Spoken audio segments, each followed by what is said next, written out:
दादा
ಮಾರ್ಗದರ್ಶಕರು ಹಿಂದಿನ ಅತ್ಯಂತ ಯಶಸ್ವಿ ಸಂಸತ್ ಸದಸ್ಯರಾಗಿ ಸೇವೆಯನ್ನು ಮಾಡಿದಿರುವಂಥ ಡಾಕ್ಟರ್ ಉಮೇಶ್ ಜಾಧವ್ ಸರ್ ಅವರೇ, ಸೇರಿರುವಂಥ ಸಮಾಜದ ಎಲ್ಲ ಅಧ್ಯಕ್ಷರೇ, ಎಲ್ಲ ಸಮಾಜದ ಬಂಧುಗಳೇ,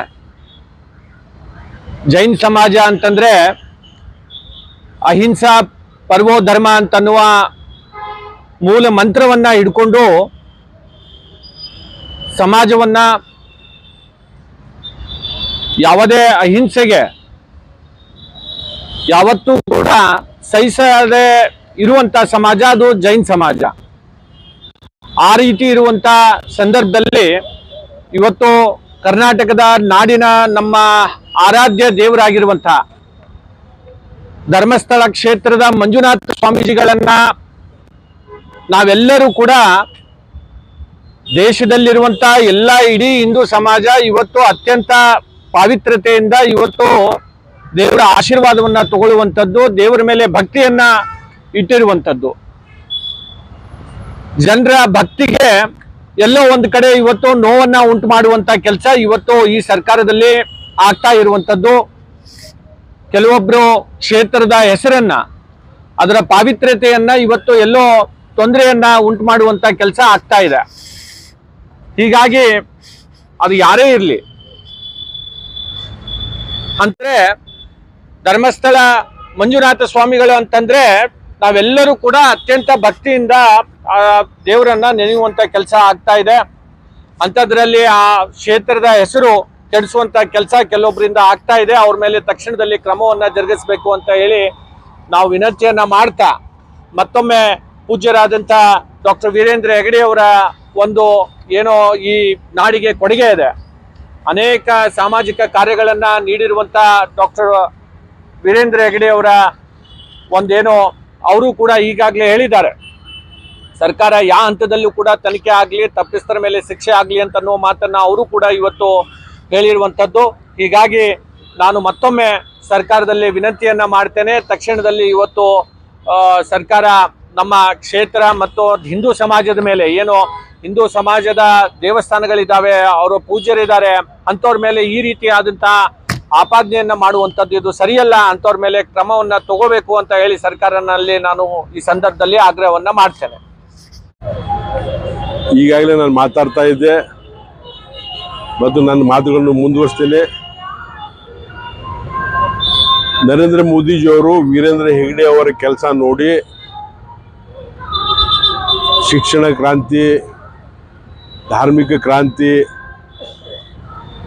ಅಲ್ಲಿ ಧರ್ಮಸ್ಥಳದಲ್ಲಿ ಕೂಡ ನಾನು 1-2 ವರ್ಷ ಅಲ್ಲಿ ಮೆಡಿಕಲ್ ಆಫೀಸರ್ ಆಗಿ ಕೆಲಸ ಮಾಡಿ ನಾನು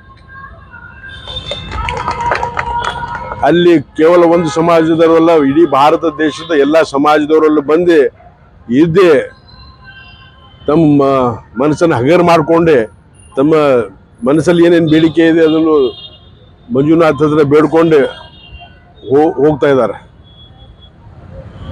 ನಮಗೆ ಭಾಳ ಕೆಟ್ಟ ಅನಿಸ್ತದೆ. ಇವತ್ತು ಯಾವುದೇ ಚಾನಲ್ ಓಪನ್ ಮಾಡಿದ್ರೆ, ಯಾವುದೇ ಚಾನಲ್ ತೆಗೆದ್ರೆ ಅನಾಮಿಕಾ ಮತ್ತು ಮಂಜುನಾಥ್ ಸ್ವಾಮಿ ಬಗ್ಗೆ ಮಾತಾಡ್ತಾ ಇದ್ದಾರೆ.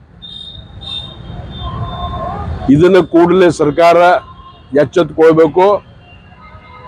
ಯಾವ ಸಮುದಾಯಕ್ಕೆ ಸಮಾಜಕ್ಕೆ ನೋವಾಗುವಂತೆ ಕೆಲಸ ಮಾಡಲಾರ್ದಂಗೆ ನೋಡ್ಬೇಕು. ಇವತ್ತು ವೀರೇಂದ್ರ ಹೆಗ್ಗಡೆ ಅವರು ಕೂಡ ಹೇಳಿದ್ದಾರೆ ತನಿಖೆ ಆಗ್ಲಿ ಅಂತ ಹೇಳಿ. ತನಿಖೆಯಲ್ಲಿ ಆಗ್ಲಿ ಅಂತ ಹೇಳಿ ಅಂದ್ರೆ ಪೂರ್ತಿನೇ ನಾವು ನಮ್ಮ ಸಮುದಾಯಕ್ಕೆ ನಮ್ಮ ಧರ್ಮ ಗುರುಗಳಿಗೆ ನೋವಾಗುವಂತೆ ಕೆಲಸ ಮಾಡಬಾರ್ದು, ಸಮಾಜದವರಿಗೆ ನೋವಾಗುವಂತೆ ಕೆಲಸ ಮಾಡಬಾರ್ದು.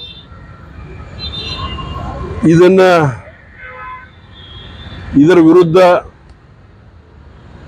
13ನೇ ತಾರೀಕು ಆಗಸ್ಟ್ ಇದೇ ತಿಂಗಳು ಕಲಬುರಗಿಯ ಗುಲ್ಬರ್ಗಾದ ಎಲ್ಲ ಸಮುದಾಯದವರು 20-25 ಸಾವಿರ ಜನರು ಬರುವಂತ ಲಕ್ಷಣ ಕಾಣ್ತಾವ. ಇದರ ವಿರುದ್ಧ ಪ್ರತಿಭಟನೆ ಮಾಡ್ತಾ ಇದ್ದಾರೆ. ಇವತ್ತು ಒಂದು ಮೌನ ಪ್ರತಿಭಟನೆ. ಜೈನ್ ಸಮಾಜದವರು ಯಾವಾಗಲೂ ಅಹಿಂಸಾ ಮತ್ತು ಯಾರಿಗೂ ನೋವಾಗಲಾರದಂತ ಹೋರಾಟಗಳು ಮಾಡ್ತಾರೆ. ಅದಕ್ಕೆ ನಾವು ಸರ್ಕಾರಕ್ಕೆ ಹೇಳ್ತೀವಿ, ನಮ್ಮ ಗೃಹ ಮಂತ್ರಿ ಪರಮೇಶ್ವರ್ ಜಿ ಅವರಿಗೆ ವಿನಂತಿ ಮಾಡ್ತೀವಿ, ನೀವು ಕೂಡ ನಿಮ್ಮ ಬರ್ತ್ಡೇ ದಿವಸ ತಿರುಪತಿಗೆ ಹೋಗಿ ಆಶೀರ್ವಾದ ತಗೊಂಡು ಹೋಗ್ತೀರಿ. ಇನ್ನೂ ಬಹಳಷ್ಟು ಜನ ಬರ್ತಾರೆ. ಇಂಥ ಧಾರ್ಮಿಕ ಸ್ಥಳಗಳನ್ನು ಅದ್ರ ಹೆಸರು ಕೆಡಿಸುವಂಥ ಕೆಲಸ ಆಗಬಾರ್ದು ಅಂತ ಹೇಳಿ ಯಾರೇ ವ್ಯಕ್ತಿ ಇರಲಿ ಅಂಥವ್ರಿಗೆ ಪ್ರಚೋದನೆ ಕೊಡಬಾರ್ದು. ನೀವು ಸೈಂಟಿಫಿಕ್ ಆಗಿ ಯಾರಿಗೆ ನೋವಾಗ್ಲಾರ್ದಂಥ ಇನ್ವೆಸ್ಟಿಗೇಷನ್ ಮಾಡಿಸ್ರಿ, ಸೆಂಟರ್ ಮಾಡಿಸ್ರಿ, ಯಾವುದೇ ಮಾಡಿಸ್ರಿ.